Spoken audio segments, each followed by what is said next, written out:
Welcome to law legends. इस video में हम सेक्शन 79 ऑफ सीजीएसटी एक्ट 2017 पर डिस्कस करेंगे। सेक्शन 79 जो कि रिकवरी ऑफ टैक्स के बारे में बतलाता है। सेक्शन 79 के अनुसार इस एक्ट के किसी भी प्रोविजन के अकॉर्डिंग किसी पर्सन को कोई अमाउंट गवर्नमेंट को पे करना है और उसने वो पे नहीं किया है, या जहां किसी बॉन्ड या अदर इंस्ट्रूमेंट जो इस एक्ट में बने नियम के अंतर्गत बनाए गए हैं वहां की टर्म्स में प्रोवाइडेड है कि ड्यू अमाउंट की रिकवरी इस सेक्शन के प्रोविजन के अकॉर्डिंगली की जाएगी, तो प्रॉपर ऑफिसर आगे बताए गए किसी भी तरीके से वह ड्यू अमाउंट को रिकवर कर सकता है। प्रॉपर ऑफिसर या कोई दूसरा स्पेसिफाइड ऑफिसर जिसे प्रॉपर ऑफिसर ने बोला है वो डिफॉल्टेड पर्सन का जो अमाउंट उसके कंट्रोल में है और उससे ड्यू अमाउंट को डिडक्ट करके रिकवर कर सकते हैं, जिसे टीडीएस या टीसीएस जैसे टैक्स डिडक्टेड एट सोर्स या टैक्स कलेक्टेड एट सोर्स का कोई भी अमाउंट जो गवर्नमेंट को डिफॉल्टेड पर्सन को देना है तो प्रॉपर ऑफिसर उस अमाउंट से ड्यू अमाउंट को डिडक्ट कर सकता है। ये डिफॉल्टेड पर्सन के किसी गुड्स को डिटेन करके उसे सेल कर सकता है जो उस प्रॉपर ऑफिसर या दूसरा कोई स्पेसिफाइड ऑफिसर के कंट्रोल में है, या प्रॉपर ऑफिसर किसी ऐसे पर्सन को नोटिस इश्यू करके ड्यू अमाउंट की रिकवरी कर सकते हैं जिसे डिफॉल्टेड पर्सन का कोई अमाउंट पे करना है, जिसे डेटर को नोटिस इश्यू करके अमाउंट की रिकवरी कर सकते हैं, या किसी ऐसे पर्सन से रिकवरी कर सकते हैं जो डिफॉल्टेड पर्सन के बिहाफ पर मनी होल्ड करते हैं, जैसे बैंक या इंश्योरेंस कंपनी। जैसे एग्जांपल, किसी डिफॉल्टेड पर्सन का बैंक में कोई अकाउंट है तो प्रॉपर ऑफिसर बैंक को नोटिस भेज के वो अमाउंट की रिकवरी कर सकता है। जितना अमाउंट गवर्नमेंट का ड्यू है उतना अमाउंट ही गवर्नमेंट को पे करना होगा, और एक्सेस अमाउंट यदि कोई निकलता है तो डिफॉल्टेड पर्सन को वापस दे दिया जाएगा। यह अमाउंट ड्यू होते ही नोटिस में दिए गए टाइम के अनुसार इस अमाउंट को थर्ड पर्सन को प्रॉपर ऑफिसर को पे करना होगा।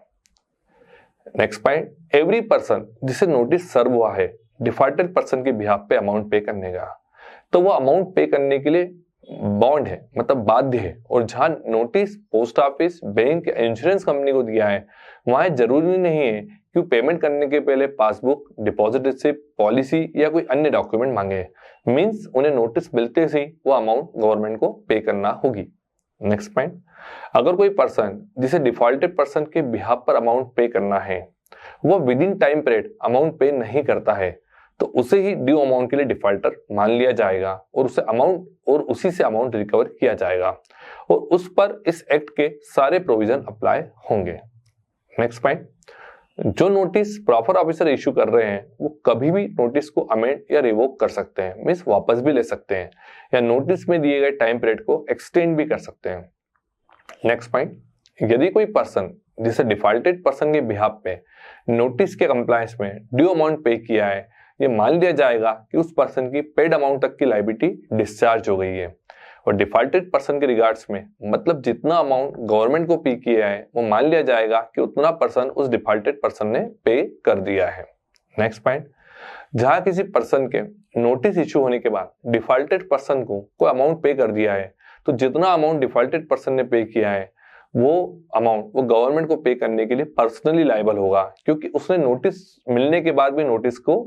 प्रॉपर रूप से फॉलो नहीं किया। लेकिन जहां किसी पर्सन को नोटिस सर्व हुआ है और वो प्रॉपर ऑफिसर को प्रूव कर दे कि जब नोटिस सर्व हुआ था तब उसे डिफॉल्टेड पर्सन का कोई अमाउंट ड्यू नहीं है और आगे भी ड्यू नहीं होगा,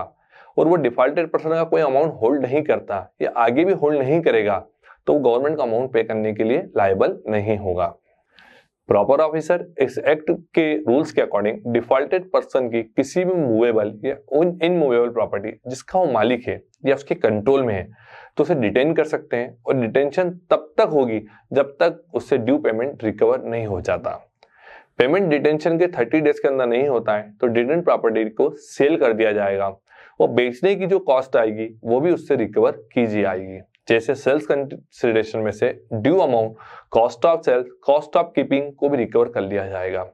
यदि कोई एक्सेस अमाउंट होगा तो डिफॉल्टेड पर्सन को वापस लौटा दिया जाएगा। नेक्स्ट पॉइंट, प्रॉपर ऑफिसर एक सर्टिफिकेट बनाएगा जिसमें डिफॉल्टेड पर्सन से जितना अमाउंट ड्यू है वो स्पेसिफाई होगा,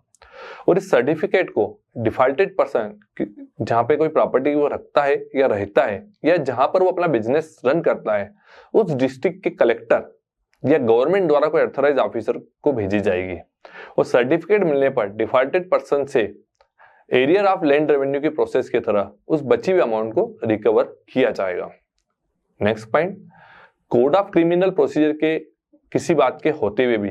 प्रॉपर ऑफिसर मजिस्ट्रेट को एप्लीकेशन दे सकता है और मजिस्ट्रेट डिफॉल्टेड पर्सन की रिकवरी कर सकता है जैसे फाइन इंपोज करी गई हो। नेक्स्ट पॉइंट, जहां कोई टैक्स, इंटरेस्ट, पेनल्टी गवर्नमेंट को पेबल है जैसे सीजीएसटी एक्ट में जो पे नहीं भी है, तो स्टेट और यूनियन टेरिटरी एक्ट का प्रॉपर ऑफिसर तब स्टेट और यूनियन टेरिटरी टैक्स की रिकवरी भी करेगा, तब सेंट्रल टैक्स की रिकवरी भी कर लेगा और गवर्नमेंट को दे देगा। और अगर रिकवर्ड अमाउंट ड्यू अमाउंट से कम है तो कलेक्टेड अमाउंट को सेंट्रल एंड स्टेट में प्रोपोर्शनेटली रूप से बांट दिया जाएगा। इस सेक्शन के लिए जितने भी पर्सन है वहां पे डिस्टिंक्ट पर्सन को भी इंक्लूड किया गया है। धन्यवाद।